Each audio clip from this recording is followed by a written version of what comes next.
£700. £700.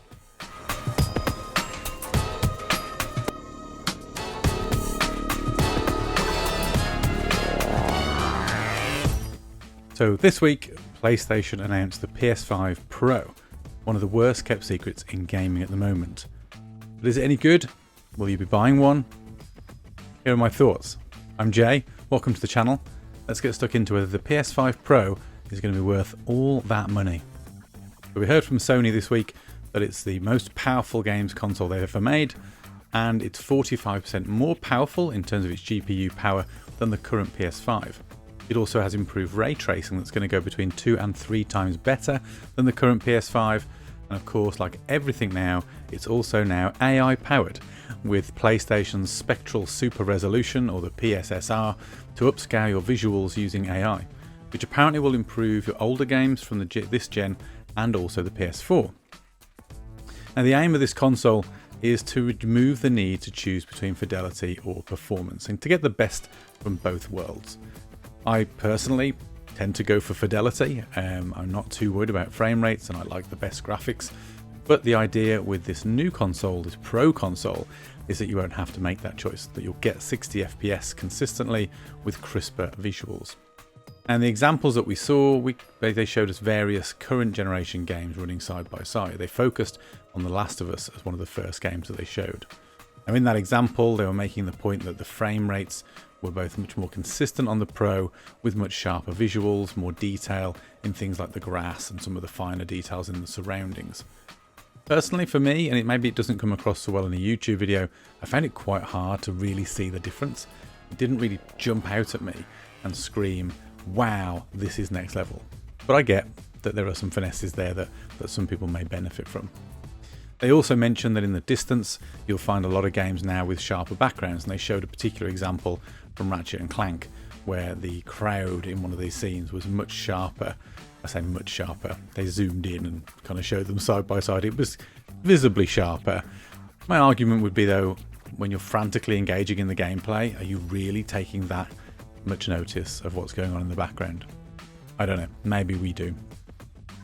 The frame rate piece, I think, is a big deal for a lot of people. I know that I've got friends who rave about wanting 60 FPS, 120 FPS, and that's almost their argument for PC gaming.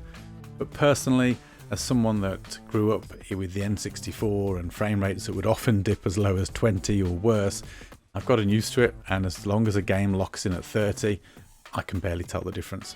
I'm sure if I sat down and did side-by-side comparisons, I would prefer the smoother frame rate of 60. But genuinely, I don't really notice the difference.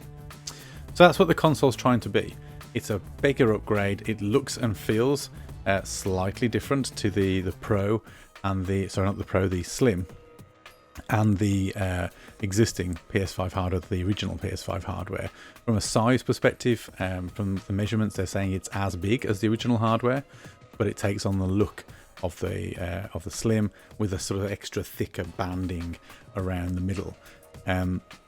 But is this a good deal? Is this something that we want or need? Let me give you my thoughts as to why I probably don't. Spoiler. But here we go. So first of all, a little bit of context. I love my PS5. And this generation, I've thoroughly moved over to it being my primary console, which it genuinely stopped being since the Xbox 360 generation, where I pivoted from being a PlayStation boy to an Xbox boy. So I'm all in on the PS5. I love my PS5. I've got the Portal. I use that regularly. I'm buying more of my games now on the PS5 where I have a choice. And of course, there's no argument that they have probably the best in terms of kind of original games and exclusives. Doesn't mean that I don't like my Xbox. Doesn't mean that I'm dumping on Xbox before any fanboys get at me in the chat. I just wanted to set the context that I do love my PS5 before I maybe take a bit of a dump on the Pro. So, there's something about this that doesn't feel quite right. I'm not instantly drawn to this, and normally I am someone that overspecs everything. I buy the highest end tech when I buy tech. If I get a new phone, I get the Pro Max. I'm an iPhone user. If I buy a new laptop, I add all the extra RAM and all the extra spec. I just like that. I like to know that I've got the best that is available at that time of purchase. But I'm not drawn in the same way to this PS5 Pro. And I think there's a couple of reasons for that. And I do think there's some work that could be done by Sony to make this a little more appealing. They won't do it, but they could. So first of all, I have bought Pro consoles before. This would not be a new purchase for me. I bought the Xbox One X back in the day, which basically gave me 4K to a point. And I saw the benefits in that. It made a difference. I'd got a 4K TV at the time. I wasn't getting the value from my Xbox One, so I bought the Xbox One X. And I liked it. I must admit I was very happy with it. Thoroughly enjoyed some of the gaming experiences that I got to have in 4K before all of our current consoles moved to that as a standard. I never did the PS4 Pro, but then my PS4 wasn't my mainline console. I really only had it for exclusives. But some of the decisions here, I think, mean that I will be keeping my money firmly in my pocket when it comes to this console. The biggest one, and brace yourselves if you haven't seen this news, I'm sure by now you have if you're into gaming like I have, the price of this thing in the UK is £700. £700 for a games console. Now, that's nearly double the price of what the PS5s were on offer for recently. Certainly the old hardware before the Slim came out, you could pick it up for say $375. In fact, I did buy a disc edition for $375 and it came with God of War Ragnarok. So, you know, you're getting a console with a disc drive, we'll come back to that, and a game for nearly half of what this new console costs. Now, I also made a purchasing mistake back when the PS5 first came out. I've talked about this with friends, I'm not sure I've ever shared it on the channel, but I bought the digital only experience. Now, at the time, I was fully expecting PS5 to be my secondary console, thinking that the Xbox would continue to be my mainline. The main reason being that most of my friends are on Xbox. I bought the all digital edition, thinking I would just buy cheap CD keys as games got older and pick up those experiences to try later on, only to be horrified to find out that for the PS5 generation, PlayStation were blocking third-party digital codes and forcing the only purchase method for your games digitally to go through their store, which I thought was a really bad practice, especially as those games are locked at £70 brand new, when on Amazon you can pick them up for 55 or 60, which made no sense to me. And they hold that price for a lot longer. And the discounts when they do come, say 50% off a game that's maybe a year or two old, it's still £35. That's a lot of money if you're not playing these games regularly, or like me, you buy and play a lot of games and have a lot of experiences.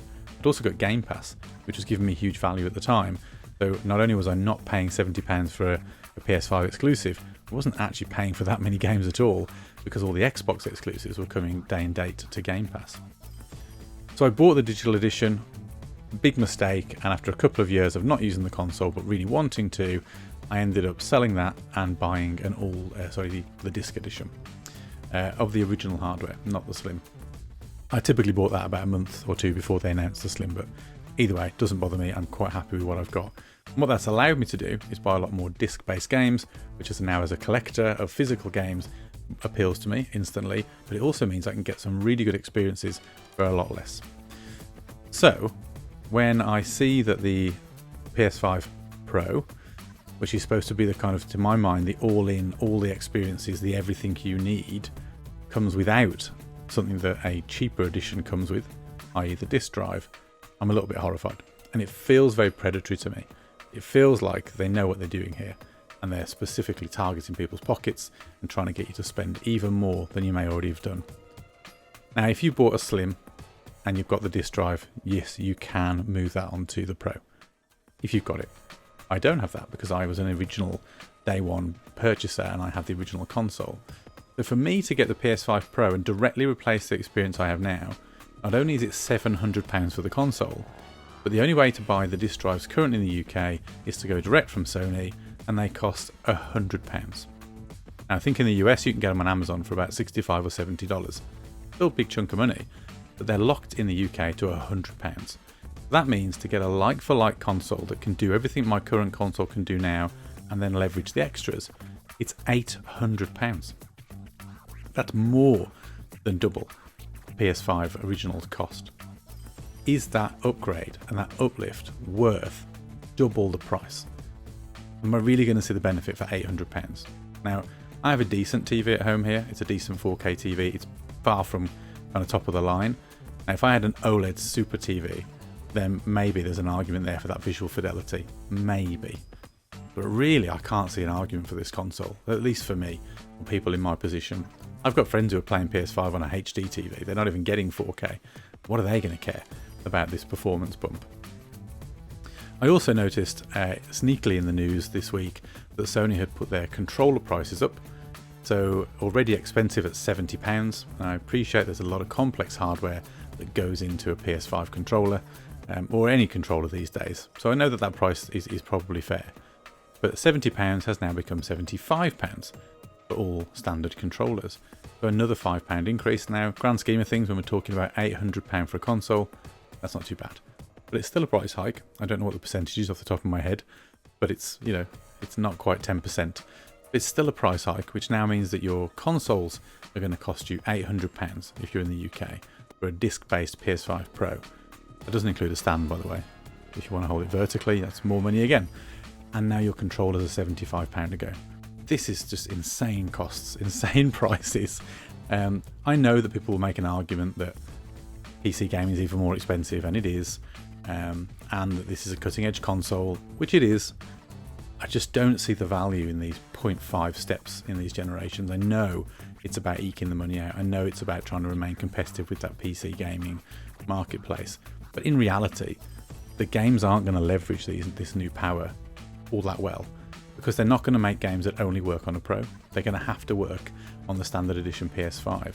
So all you're getting are small incremental uplifts. It's not like a generational jump where they could feasibly start making games that cut off the old generation, although that's a separate topic of conversation, because PS5 from PS4 and the Xbox Series X from the Xbox One X really hasn't felt like a massive uplift in generational jumps, not like it did back in the day with a Super Nintendo to an N64 to a GameCube to whatever. Those jumps felt more substantial. You felt like you were getting new experiences. Now it very much feels like incremental steps forward. But I still don't see the need for this. I still don't feel like this console needs to exist. I'd love to hear your arguments down in the comments. Please don't shout at me about this. We can all be friendly here. Give me the reasoning for this. Why would I want this? Or why do you want this if you do indeed want it? Or if you agree with me, what about this left a sour taste for you? Does it bother you? Do you care? Maybe you don't. I just wanted to do a quick video on this. I know I'll be a few days out of date and the web will be flooded with other opinions by the time my video gets out. But as I'm recording this now, it's the day after the announcement. I wanted to give an honest reaction before I watched other people's. Maybe as I watch other content and watch other YouTubers that I like to follow, they'll talk me around and I'll suddenly change my mind. Not unknown, the Nintendo Switch when it was launched, I remember recording a live reactions to and basically laughing at how ridiculous it looked. How stupid do I feel 7 or 8 years later when that became such an incredible hit and, very honestly, one of my favourite consoles in sort of recent generations. So I may be proved wrong. There may be a moment where this PS5 Pro suddenly clicks for me, but right now it feels like a massively overpriced cash grab from Sony. I don't think what you're getting is worth that uplift.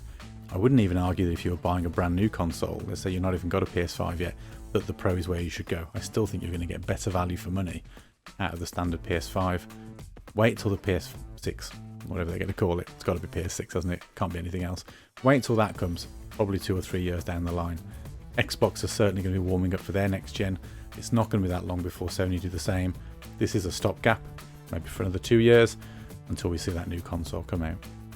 Anyway, let's leave it there. I've ranted enough. You know my position on this PS5 Pro. I don't think it's worth it. £800 is a piss take, frankly. If you feel differently, let me know in the comments. I'd love to hear your thoughts and your opinions on this. Share them respectfully. I'm not trying to rile anybody up here. This is just one man's opinions. I'm an old dude now. Maybe this appeals to the young uns and it's just not meant for me. I'll go stick my Super Nintendo on and play some Super Mario World. Like and subscribe and all that good stuff help boost the channel, and let me know down in the comments, as I said, your thoughts on the PS5 Pro. For now though, I'll leave it here and I'll see you in the next video.